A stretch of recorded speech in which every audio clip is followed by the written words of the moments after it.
could be classified pagan music. So, yes, in the broad sense of the term, all the tunes could be certainly identified as such. In your song, It's Our Right, the song that I like so much, tell me a little bit about what influenced you in writing that one. Well, that's an interesting question, Ricky, because it was a result of some real-life experiences going on in the pagan/drum communities that I am acquainted with and part of. And there were incidences that had occurred in which some people who maybe aren't very tolerant or don't like hand drum music, don't like drumming circles, were complaining and making enough of an issue of the proximity of drumming to their place of residence that they made an issue of it and actually impacted the drumming circles by either having the circles having to actually geographically move location or change time. So, and there was just more than one occurrence of this happening. There's two very well-known Ontario pagan festivals which were impacted by outsiders' thoughts of drum circles and the drumming and the music that's accompanied with it. And also, too, even a lot of the hand drum groups that are out there have been having problems with noise complaints from outsiders who maybe aren't very tolerant. Right. So this song was basically was inspired by those incidents. And basically trying to indicate that, we have just as much a right to worship our deities as you have a right to worship your gods. One of the lyrics that goes into example talking about how on Sunday morning many people get woken up by that loud church bell. Well, I don't buy into what they're doing, but they're impacting my life, so I'm being tolerant. Why not have them be tolerant of the hand drumming? It's really...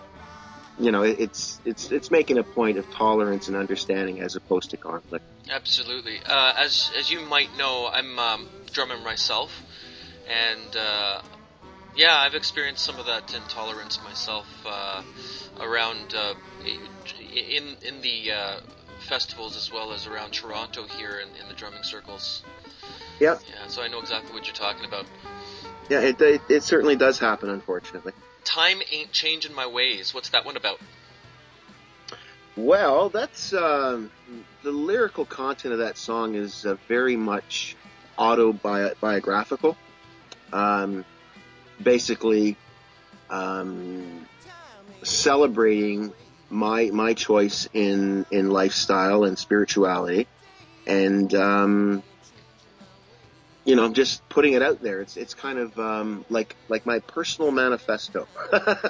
Yeah. It's actually quite different from most of my stuff because it's got a very hard driving snare and bass drum beat going on. It's more rocky. Oh yes, very much. That is the most hard rocking song on the third CD. Because it's like I said, it's got the driving drums and some searing electric guitar, and it just pumps. And I'm happy with the lyrical content. I think it works, and I really enjoy the song.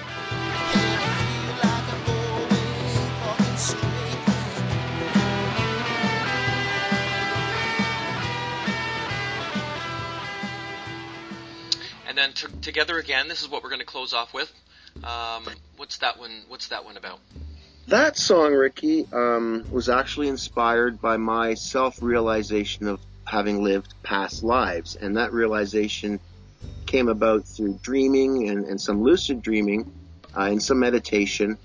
And what had happened about 2 years ago is I actually met someone here now, in the here and now. I met somebody that I certainly know that I had known before in a previous life, and can even identify where it was. And so the lyrical content of that song is all about that realization of a past life and somebody who was very much involved with me.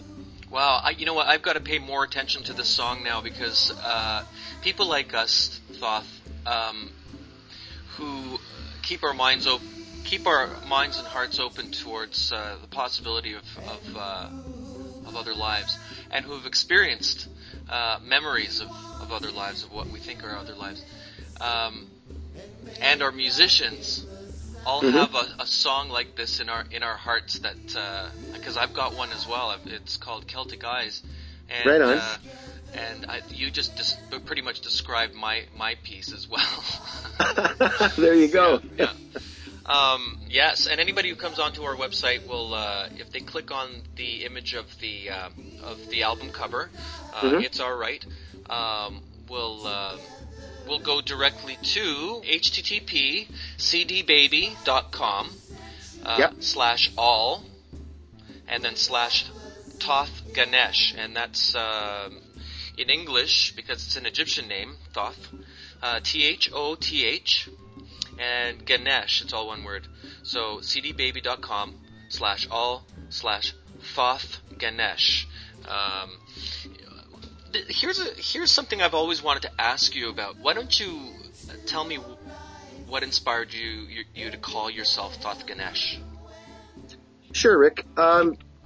It was a matter of wanting to decide quite a few years ago on what some would refer to as a craft name, or some would refer to as a magical name. I actually took upon that AKA of Thoth Ganesh prior to going out into the pagan community as a musician, but I wanted to keep it because it's a name that most certainly has a lot of power for me, because it is a craft name too. The reason why I chose it was after study of many deities. I initially gravitated towards maybe about a half dozen to a dozen, and after studying them, both Thoth and Ganesh were the two deities that very, very much, not just from an intellectual level, but from an internal, you can't put your finger on what's causing this, intuitive kind of feeling. They were the two boys that became my boys.